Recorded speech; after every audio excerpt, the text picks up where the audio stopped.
munsi ngiye kongera kukwereka uburyo bwiza cyane ushobora guteraho ku makona ugakora amakona meza nta kona na rimwe ugonze mu gihe uri mu kizami, ibintu bikakugendekera neza cyane. Uwiteka akomeze kubarinda no kubaremera amashimwe n'umusongozi nk'ibisanzwe aho muri mu nguni zitandukanye z'isi. Abantu mwese mwakoze subscribe ku rubuga rw'umusongozi ndabakumva cyane. Uwiteka akomeze kubana namwe. Nababwiye ko ntazabatenguha, nababwiye ko nzabakorera amasomo till the end, nzabakorera tutorials z'imodoka, nzi ibintu byinshi cyane. Ngewe ushaka nakora na tutorials ukuntu editinga video, nakora na tutorials z'ibindi bintu byinshi, ariko je nahisemo kubakorera tutorials z'imodoka kugira ngo ibintu bikomeze kugenda neza cyane. Abantu bamaze iminsi bambwira ko bafite ikibazo ku makona, uyu munsi nje gushyira akadomo mutera agatebe mwicare twigane. Abatarakora subscribe mwibuke gukora subscribe, niba uri mushyashya kuri uru rubuga tuguhaye ikaze cyane nawe mu basongozi mu banyabwenge. Tumaze kuba abanyabwenge benshi, dukeneye n'undi mubare urenzeho kugira ngo dukomeze kubona amasomo menshi. Niba nawe ufite nk'akabazo muri circulation n'ahandi, kora subscribe right now ubundi tuzagufashe ibintu bigende neza. Giye kukwereka uburyo ushobora guteraho igihe uri mu kizamini cy'amakona ugakora amakona kandi neza, utuje bitakugoye. Ndababwira ngo ibintu byinshi cyane mu byica kubera kuba mudatuje. Giye kukwereka ukuntu ushobora gukora amakona neza utuje. Muramubona umusongozi mu kibuga, basigaye banyita amafiyeri. Bazi bisi ijya ku kazi nambaye agakabutura, none numvishe bampimbye akazi na shango ndi mafiyeri. Iryo zina naryo muzaryongera ku mazina yanjye koko. Ariko hariho kuri YouTube ndabazi mama mufite isuku nyinshi cyane mu mutwe, ntabwo mwebwe mwanyita amafiyeri. Genda umusongozi wanyu, mwebwe muri abanyabwenge, niyo style yacu ngira ngo murabizi nuko tugomba guhora. Urabona ko hano hantu rero hari imirongo ibiri y'amakona, hari umurongo uri ku ruhande rwo hepfo, hakaza n'uyu murongo uri ku ruhande rwa ruguru. Iyi mirongo yombi rero uko ari ibiri, urabona ko iba ari imirongo iteganye, ni imirongo baba bakoresheje amakona kugira ngo bashushanye umuhanda cyangwa se igisate cy'umuhanda. Iki ni igisate cy'umuhanda baba bashushanyijemo hano. Uyu ni umukono w'imodoka. Iyo tuvuze umukono tuba tuvuze rwa ruhande tugenderamo mu muhanda. Urabaho umukono w'iburyo n'uw'ibumoso. Uri urimo uragendera iburyo bwawe, uri hepfo yawe aba ari ibumoso bwawe, cyangwa se bitewe n'aho mugeze nuko bimeze nyine to. Ariko buriya nawe nubwo aba ari ibumoso bwawe, nawe aba ari iburyo bwe. Mu Rwanda tugendera iburyo iteka ryose, iyo utwaye ikinyabiziga uba uri iburyo bwawe. Uyu munsi rero ngiye kubereka ukuntu mushobora gukora amakona mu gihe muri mu kizamini, ibintu bikabagendekera neza, ikizamini cy'amakona ukagicamo neza. Abantu benshi bakunze gusuzugura iki kizamini, kandi iki kizamini kijya gitsinda abantu. Ngira ngo wenda hari nk'abantu bagiye babibona bari nko mu kizami, umuntu ukaba yasuzuguye ikona cyangwa se akavuga ati giye kona ntibyansinda, mu kanya ukabona riramugaritse, ikona rigatsinda umuntu kabisa. Iyo dukora ikizamini cy'amakona rero urabona uba ugomba kuza ugateraho imodoka. Hari uburyo duteraho nabwo ngiye kububereka hano. Hari uburyo duteraho imodoka, wamara guteraho ugashakisha amakona yawe ubundi ugasubira inyuma.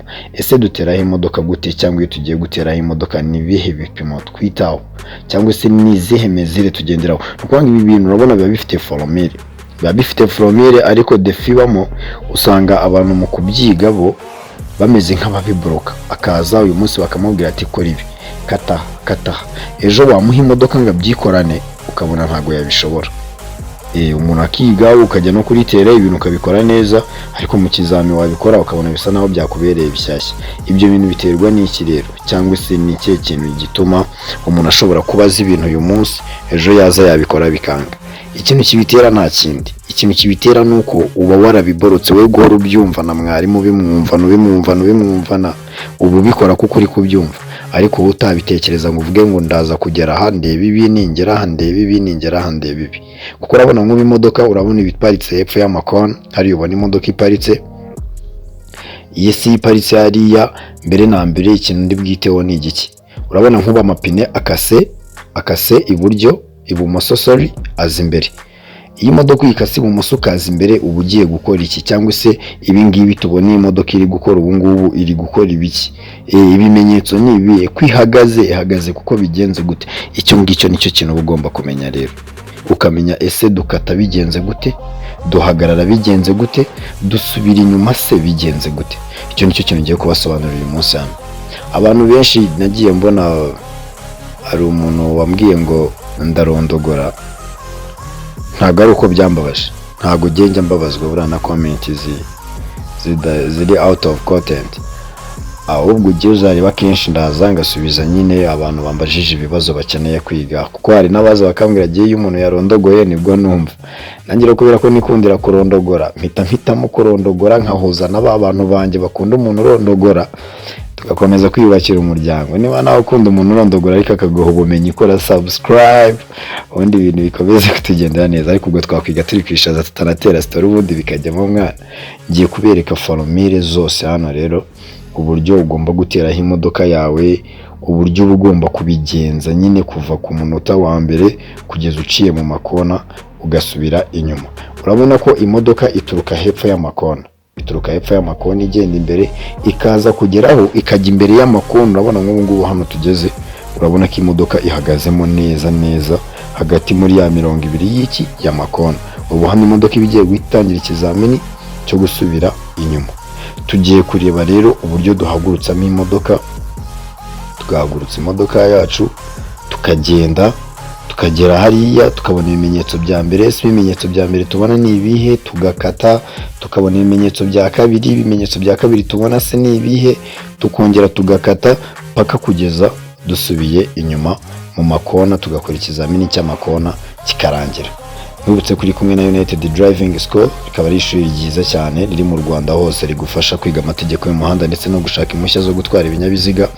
Ubwo niba nawe rero wifuza kategori mu buryo bworoshye, niba wifuza provisoire se, wagana United Driving School bakagufasha ibintu bikagenda neza cyane. By'umwihariko niba ushaka kubikora kandi mu buryo bwihuse cyane bitakugoye, dusange mu karere ka Bugesera mu mujyi wa Nyamata. Site iri abarimu bashyushye n'umusongozi ni habarizwa. Of course urumva ahantu hari umusongozi igare kuba hari ibintu bisirimutse, kuko giye ntago wankorera ibintu biraho ngaho wiboneye bila mupango ngo tuzabyumvikaneho. Ugomba gukora ibintu by'ubwenge kugira ngo tugendane neza ku murongo muri rusange. Ngiye kukwereka hano rero uburyo ugomba guteraho imodoka n'uburyo ugomba gukoramo ikizamini cy'amakona kugira ngo ibintu byawe bikorohere mu gihe uri mu kizamini. Ikintu cya mbere nakubwira, ibi bintu uba ugomba kubikora utuje cyane pe. Ku muntu wize neza agakurikira isomo rero, ikona riramworohera cyane. Ngiye kukwereka ukuntu ugomba gukora amakona step by step, intambwe ku yindi, ibintu bikakugendekera neza. Aya ni amakona ari imbere yacu, ngira ngo urayabona nk'ibisanzwe, ni 200 y'amakona nkuko nabikubwiraga. Imodoka ibiparitse hano hepfo y'amakona. Igipimo cyacu cya mbere rero ni ukuzana imodoka tukaringaniza urutugu rwacu n'aya makona y'imbere ureba. Twarangiza tukakata amapine tukegera imbere tukaringaniza urutugu mo hagati na hagati mu gisate muri uyu muhanda nababwiye tuba twashushanyije dukoresha amakona. Ukata imodoka ukaringaniza mu rutugu, wamara kuringaniza mu rutugu ukabona gutangira igikorwa cyo kugira gute cyo gusubira inyuma, wamaze kugorora imodoka ihagaze neza mu makona nkuko nagiye mbikwereka imbere muri video. Reka njye mu modoka mbikwereke ariko ukuntu bino bintu tuba tugomba kubikora nawe utazagotwa ugatsindwa n'ikizamini cy'amakona. Wibuke ko kandi ibi byose uba ugomba kubikora wambaye sentire. Nababwiye ko igipimo cya mbere ari ukuringaniza urutugu n'aya makona y'imbere ureba. Reka nsohoke mbereke fresh ukuntu biba bimeze. Aya makona ureba rishobora waringaniza kuri iri ngiri ubona ryegereye imodoka, cyangwa se ukanaringaniza no kuri iri ngiri aba ari ku murongo umwe n'ubundi yose abateganye. Iyo umaze kuringaniza urutugu kuri aya makona rero, iyo ni intambwe ya mbere. Urabanza ukaringaniza urutugu n'aya makona, wasoza ugakata amapine yose ibumoso ugakomeza ukegera imbere. Iyo wegera imbere ugushaka iki rero, iyo wegera imbere uba ugiye kuringaniza urutugu rwawe nanone no hagati muri iki gisate cy'amakona ureba. Urabona aya makona ni umurongo wo hepfo n'uwa ruguru bigakora umuhanda. Urabona ko hagati haba harimo umwanya. Ugomba kuzana urutugu rwawe ukarushyiramo hagati na hagati muri uyu muhanda ku buryo urutugu rwawe rusaturamo kabiri aya makona. Warangiza ugakata amapine yose iburyo ukongera ukegera imbere, gutyo ubona iyi modoka iri kubigenza. Iyo wegera imbere rero hano noneho ni intambwe ya gatatu, wegera imbere ureba muri retroviseur y'ibumoso, urebamo umurongo w'amakona. Aya makona yo ku ruhande rwa ruguru yose ahita yizana muri retroviseur y'ibumoso. Aya makona iyo umaze kuyabonamo yonyine rero, ari ayo hepfo yose yashizemo, kuko urabona imodoka hano urabona ko ihagazemo hagati na hagati mu makona kabisa. Urabona ko yasatuye mu makona kabiri. Iyi modoka rero imaze guhagararamo gutya, noneho nibwo wemerewe gushyira muri vance wagoroye amapine yawe, ubundi ugatangira gusubira inyuma nk'uko nguko ubona iyi modoka iri kubikora. Ugasubira inyuma ugendera muri retroviseur yawe, uhunga unegera. Ikintu gikunze kugora abantu rero ni uburyo bwo guhunga cyangwa se kwegera. We niba ubona kuri uruhande rwa ruguru harimo umwanya munini, icyo gihe vora ugomba kuyihungisha uyijyana hepfo. Niba ubona ruguru hajemo umwanya munini, ukazana vora ruguru n'ubundi ukahegera. Guhunga no kwegera, vora uyerekeza aho ushaka kujya. Niba ushaka guhunga ikintu kiri iburyo, urumva ntabwo wahunga ikintu cyegera. Niba ikintu kiri iburyo, icyo gihe vora uzayijyana ibumoso. Ikintu ushaka guhunga niba kiri iburyo, vora urayijyana ibumoso. Ikintu ushaka guhunga niba kiri ibumoso, vora uzayijyana iburyo. Nuko nguko bigenda, nta bundi bwenge baburimo mu kuyobora imodoka igihe usubira inyuma. Nongere mbibutse kandi ko turi kumwe na United Driving School. United Driving School ikaba yarakuzaniye ibinyabiziga by'ubwoko bwose mu karere ka Bugesera mu mujyi wa Nyamata. Iyo ni umusongozi, uko niko mba ninjiye kuri tera, ariko noneho mbanzanya kimoco katabaho.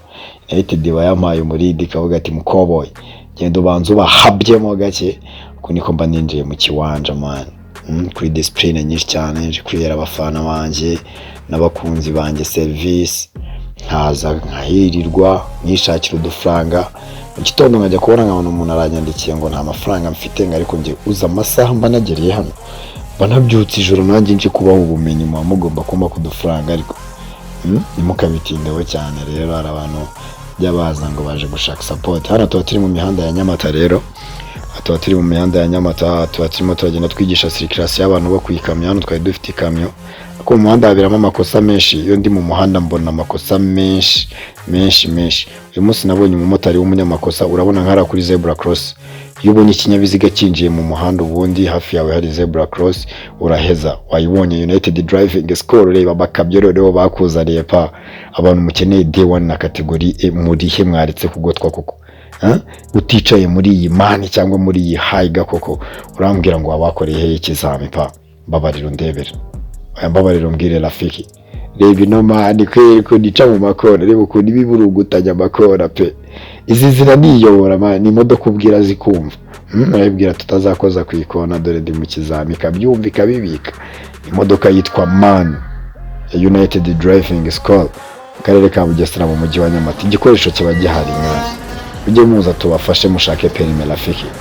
Hano ibintu biba bimeze neza cyane. Urabona umwitozo hano buri gufatwa se, ukuntu umujene hano ikona bari conga kuri umushumi mu makona. Ibinandi wabisanga uretse muri United Driving School. Tugane tugufashe ibintu bigende neza. Fata kode ya Bugesera utugereho, tukurwaneho kabisa, ibintu bikorohere cyane.